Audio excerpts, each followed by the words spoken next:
Terima kasih pemirsa, masih bersama kami dan Saku yang mengangkat tema tentang ibadah lahir dan batin. Alhamdulillah kita telah mendapatkan makna atau hikmah daripada ibadah lahir batin.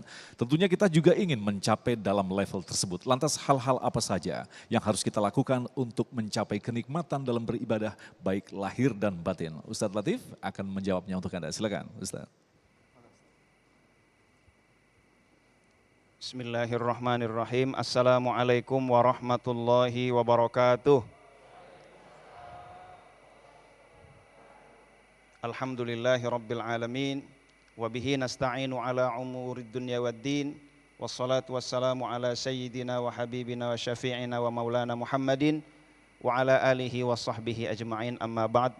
Al-mukarramun wal muhtaramun, para kiai, para asatidz, para ustadzat, wabil khusus sahabat saya, guru saya Kiai Jumharuddin, para pengurus Masjid Al-Azhar Cempaka Putih, para jamaah masjid, para kru, semua hadirin dan hadirat calon ahli surga yang dimuliakan oleh Allah Subhanahu wa taala.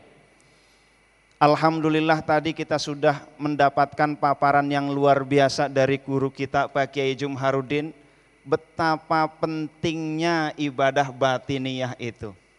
Bahkan ada sebuah ungkapan, al-ikhlasu fil ibadah kamathalir ruh fil jasad. Ikhlas dalam ibadah bagaikan ruh di dalam jasad. Bapak Ibu, saya mau tanya, kira-kira yang lebih dihargai orang jasad atau ruh? Jasad atau ruh? Jasad. Oke, saya tanya lagi. Ada artis cantik. Wah, kalau cantik biasa ya. Cantik. Suatu saat artis itu lagi naik daun, parfumnya mahal, bajunya mahal, hotelnya mahal. Lalu ruhnya diambil oleh Allah Subhanahu wa taala.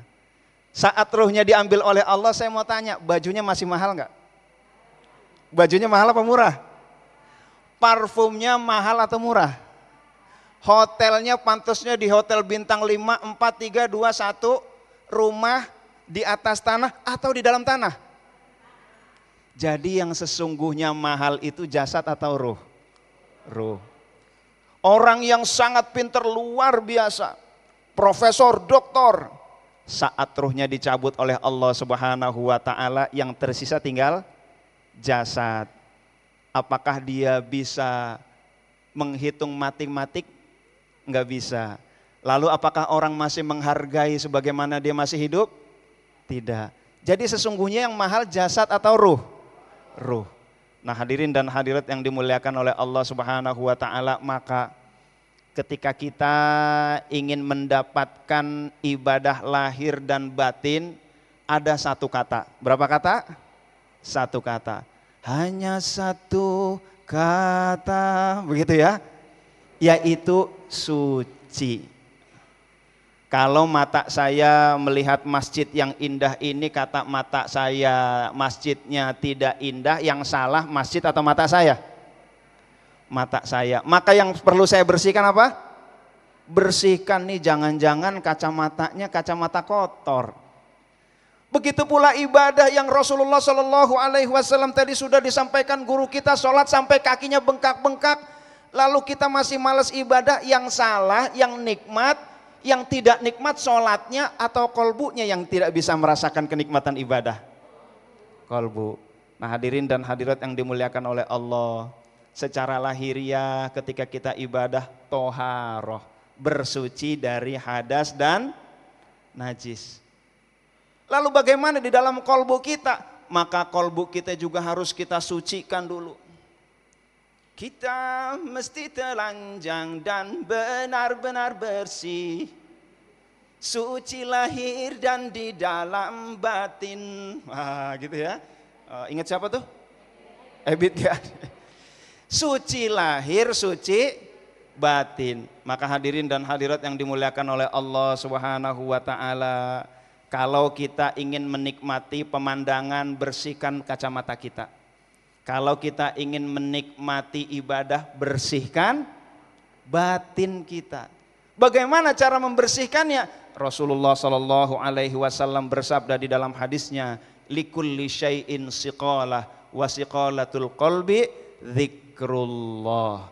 Tiap segala sesuatu ada alat pembersihnya, dan alat pembersih kolbu adalah zikir kepada Allah. Ini dia kuncinya.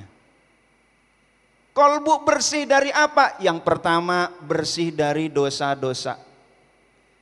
Kalau kolbu ini banyak dosa, kata di dalam hadis Nabi, innal mu'mina idza adnaba kanat nuktatun sauda'u fi qalbih, rawahu Ahmad.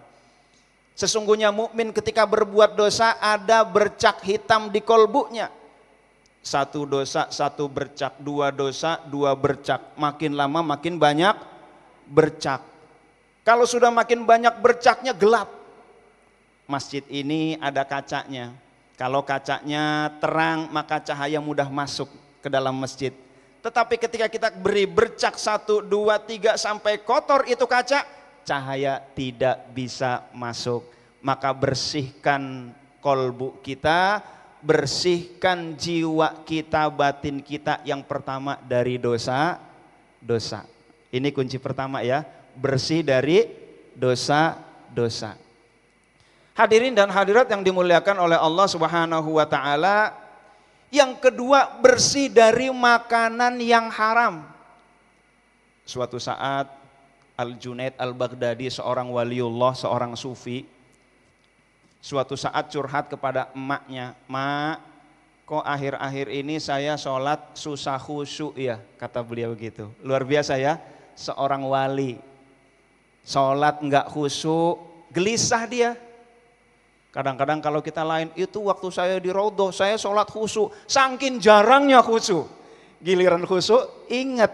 Ini beliau giliran gak khusyuk, ingat saking sholatnya itu khusyuk. Lalu beliau tanya kepada emaknya, "Mak, saya mau nanya kok akhir-akhir ini saya gak bisa sholat khusyuk. Saya mau tanya mak, dulu waktu emak ngandung saya, emak pernah makan barang yang haram gak?" "Barang haram, kayaknya enggak deh." "Atau waktu menyusui saya barangkali makan barang subhat?" "Barang subhat, kayaknya enggak juga." "Mak, coba diingat-ingat lagi mak, barangkali pernah." "Oh iya iya, oh iya jangan-jangan ini," kata emaknya. "Nak, dulu waktu kamu masih emak susui, lalu emak pengen ke lantai 2 pas lagi jemur. Pas lagi jemur tiba-tiba itu tetangga lagi jemur keju. Kelihatannya kejunya enak nih, tes food pengen beli, tapi ntar tes food dulu, cicipin dulu." Pas dicicipin, top markotop, "Mak nyus, kalau gitu saya mau beli deh." "Terus gimana mak? Itu udah minta diikhlaskan?" "Belum, orangnya masih ada." "Ya itu tetangga kita." "Mak, cepet mak, minta diikhlaskan." Sebesar semut bisa mengganggu kekhusyuan. Akhirnya ibunya datang, "Assalamualaikum." "Waalaikumsalam." "Bu, saya mau izin begini." "Iya, kenapa?" "Dulu sekian puluh tahun yang lalu itu saya pernah naik lantai 2, saya ambil punya ibu itu keju sebesar semut. Bu, mau nggak mengikhlaskan keju itu?" "Ya ibu, sama tetangga kita udah kayak saudara gitu aja pakai diikhlasin." "Udah nggak usah ngomong, udah saya ikhlasin." "Oh ikhlas ya bu?" "Iya jelas lah." Alhamdulillah, pulang ibu itu lapor kepada anaknya, "Nah, alhamdulillah nak, tetangga kita sudah mengikhlaskan sebesar semut keju. Setelah itu sholatnya khusyuk lagi." Alhamdulillah. Maka apa yang kita lakukan, ibadah-ibadah kita kekhusyuannya, ini bukan semata-mata upaya kita, tetapi kita lihat orang tua kita. Artinya juga apa? Ketika kita banyak makan barang haram sama dengan kita menghancurkan ibadah keturunan-keturunan kita. Tetapi ketika kita menjaga diri kita dari makanan yang halal, sama dengan kita membangun perbaikan keturunan kita. Amin ya Rabbal. Amin ya Rabbal Alamin. Baik Ustadz, pemirsa yang dirahmati Allah, begitulah sebuah peristiwa yang benar-benar terjadi ketika kita tidak mencapai derajat khusyuk dalam sholat lantaran hanya sebutir keju. Apalagi sekarang, kita adalah umat akhir zaman. Di setiap saat tidak ada yang tidak namanya ujian di depan kita. Kita pasti mengalami ujian itu. Lantas bagaimanakah sesungguhnya prosesi untuk membersihkan kolbu kita? Insya Allah itulah yang akan dijelaskan dalam segmentasi selanjutnya. Damai Indonesiaku.